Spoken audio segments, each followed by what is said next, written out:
میرے نبی پاک نے فرمایا 3 کام کرو تمہیں فائدہ ہوگا. حضرت عبدالرحمن ابن عوف فرماتے ہیں میں نے اس کا تجربہ کیا اس حدیث کا, اور آپ فرمایا کرتے تھے مجھے اللہ کی عزت کی قسم جو میرے نبی نے کہا حق اور سچی کہا ہے, حق اور سچ کا. حضور سید عالم صلی اللہ علیہ وسلم نے فرمایا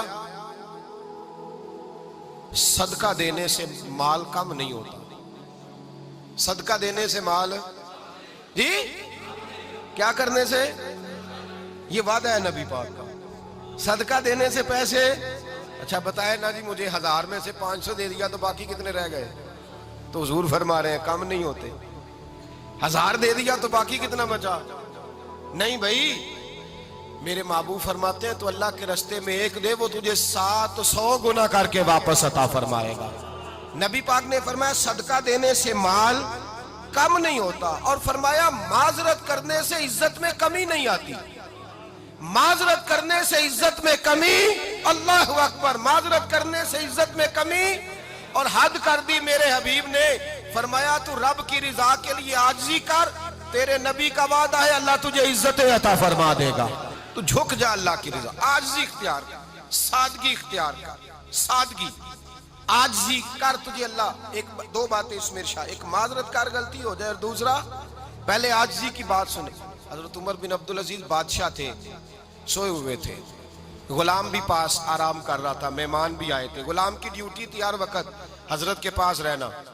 اب سوئے ہوئے دیر ہو گئی, غلام بیچارہ تھوڑا تھوڑا اونگ آتے آتے سو گیا.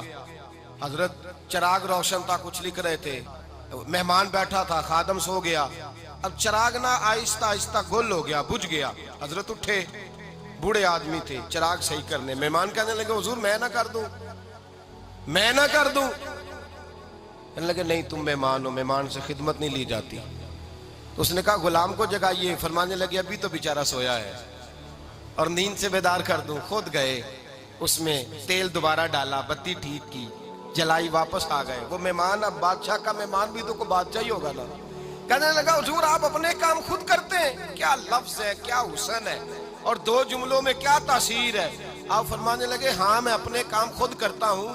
جب میں گیا تھا تب بھی عمر بن عبدالعزیز ہی تھا, اور جب چراغ صحیح کر کے واپس آیا ہوں تو پھر بھی عمر بن عبدالعزیز ہی ہوں. میرے اندر کوئی تبدیلی آئی, میں وہی ہوں جو گیا تھا. حضرت سیدنا فاروق اعظم رضی اللہ تعالیٰ عنہ فرماتے میں بیٹھا تھا, اور ابھی 3 دن ہوئے تھے نبی پاک صلی اللہ علیہ وسلم کے وصال ظاہری کو. میں بیٹھا ہوا تھا, 2-3 بچیاں آ گئی, اور حضرت ابو بکر صدیق رضی اللہ تعالیٰ عنہ کے سامنے آ کے بیٹھ کے رونے لگی. جناب صدیق اکبر رضی اللہ تعالیٰ عنہ کا بچیوں روتی کیوں ہو؟ تو کہنے لگے آپ خلیفہ بن گئے ہیں. جب سے ہمارے ابا کا انتقال ہوا تھا ہمارا ذریعہ معاش یہ تھا کہ ہم نے بکریاں رکھی ہوئی تھی. آپ روز آتے تھے, بکریوں کا دودھ دھوتے تھے, ہم پی بھی لیتی تھی, بیچ کے گزارا بھی کر لیتی. اب آپ تو خلیفہ بن گئے, کون آیا کرے گا؟ تو حضرت ابو بکر صدیق فرمانے لگے تمہیں پتہ ہے جو خلیفہ ہوتا ہے وہ تو خادم ہوتا ہے قوم کا, میں آیا کروں گا.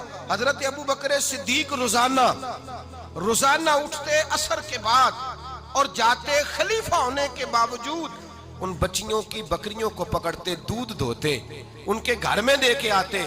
حضرت فاروق اعظم جب بھی دیکھتے تو کہتے ابو بکر تو پیچھے آنے والوں کے لیے رستہ بڑا مشکل کر رہا ہے, بڑا مشکل کر رہا ہے. جگر راہ وفا میں نقش ایسے چھوڑ آیا ہوں, میں جس منزل سے گزرا ہوں وہ اب تک یاد کرتی ہے.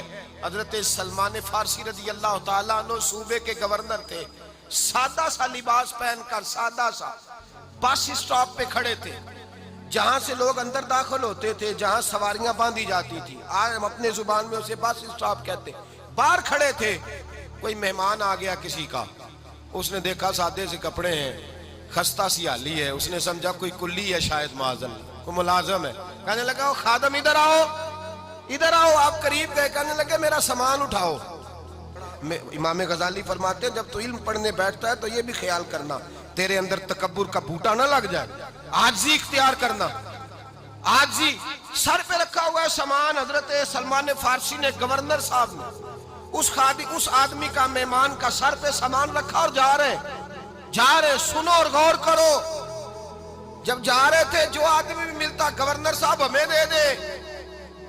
مہمان پریشان ہو گئے, کہنے لگے حضور آپ گورنر ہیں؟ فرمانے لگے نہیں, یہ تو میرا دنیا داری کا نام ہے جو ان لوگوں نے رکھا ہوا ہے، اصل میرا نام وہی ہے جو تو نے لے کے پکارا ہے، اصل نام وہی ہے۔ تو نے کہا غلام ادھر آ، آپ فرمانے لگے پہلے میں ایک یہودی کا غلام تھا، پھر رب تعالیٰ نے فضل کیا تو میں محمد عربی کا غلام ہو گیا، رسول اللہ کا غلام ہو، اور جب میں نبی پاک کا غلام ہوا ہوں تو اس سارے صوبے کا امام ہو گیا ہوں، تو اصل تو میں غلام ہی ہوا نا۔ دوسرا میرے نبی پاک صلی اللہ علیہ وسلم نے، ایک تو عاجزی سے عزت ملتی ہے، تکبر سے عزت، وہ جو بندہ جھجکتا ہے نا تیرے نیڑے جانے سے، تو کہتا ہے میری بڑی عزت کرتا ہے، وہ عزت نہیں کرتا۔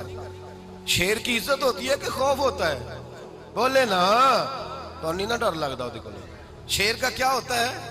خوف، اس کی عزت نہیں ہوتی۔ تو درندہ ہے، درندوں کی بھی کبھی عزت ہوتی ہے؟ تو جو آدمی ڈنڈے کے زور پر لٹکا کے ڈنڈا اور وہ لوگوں سے عزت کرا رہا، تو بھائی یہ تیری عزت نہیں، یہ تیرا خوف ہے۔ عزت عاجزی میں ہے، انکساری میں ہے۔ اور دوسرا میرے نبی پاک صلی اللہ علیہ وسلم نے فرمایا عزت معاف کرنے میں ہے۔ عزت کس چیز میں ہے؟ بدلہ لینے میں عزت، یہ حقائق ہے۔ عزت بدلہ لینے، جس نے ایک تھپڑ کے جواب میں 2 مارے وہ باعزت نہیں، بلکہ مسند امام احمد بن حنبل پڑھی، حضرت موسیٰ علیہ السلام کوہ طور پہ کھڑے، میرے رسول پاک علیہ السلام فرماتے ہیں جناب موسیٰ علیہ السلام نے اللہ کی بارگاہ میں عرض کیا، اے اللہ ساری دنیا کہتی ہے ہم عزت والے ہیں، ہم عزت والے، من اعز عبادک یا اللہ، اے اللہ تو بتا تیرے بندوں میں عزت والا کون ہے؟ تو حضرت موسیٰ کہتے ہیں رب کریم نے فرمایا اذا قادرا غفارا، جس کے پاس بدلہ لینے کی طاقت ہو پھر بھی معاف کر دے وہ بڑی عزت والا ہوا کرتا ہے۔ جو اینٹ کے جواب میں پتھر مار سکتا ہو، جو گولی کے جواب کے اندر 15 گولیاں مار سکتا ہو لیکن معاف کر دے وہ بڑی عزت والا ہے۔ عزت والا ہے جو معاف کرے۔ حضرت فخر جہاں دہلوی بہت بڑے درویش تھے، سلسلہ عالیہ چشتیہ کا بہت بڑا نام، اور اس صوفی کے آپ حالات پڑھیں تو رب کریم نے بڑا ہی نوازا ہوا تھا۔ دلی کی جامع مسجد کے خطیب، اور ان کی کرامت یہ تھی کہ جو آدمی آ کے سامنے کھڑا ہوتا تھا نا اسے بتانا نہیں پڑتا تھا کہ میرے دل میں کیا ہے، بتانا نہیں پڑتا تھا۔ سامنے آ کے کھڑا ہوتا تھا تو حضرت ہاتھ اٹھاتے تھے، کہتے تھے اللہ یہ بے اولاد ہے اسے اولاد عطا کر دے۔ دوسرا آ کے کھڑا ہوا، خوشی نہیں ہو رہی آپ کو؟ دوسرا آدمی کھڑا ہوا، دوسرا آدمی، اس نے آ کے کہا دعا کے لیے سامنے کھڑا ہوا تو حضرت کہنے لگے اے اللہ بیمار ہے، وہ کہتا میرے دل میں بات تھی مجھے بتانی نہیں پڑی، اتقوا فراست المومن فإنہ ینظر بنور اللہ، نبی پاک نے فرمایا مومن کی فراست قلبی سے ڈرا کرو، وہ تو اللہ کے نور سے دیکھتا ہے۔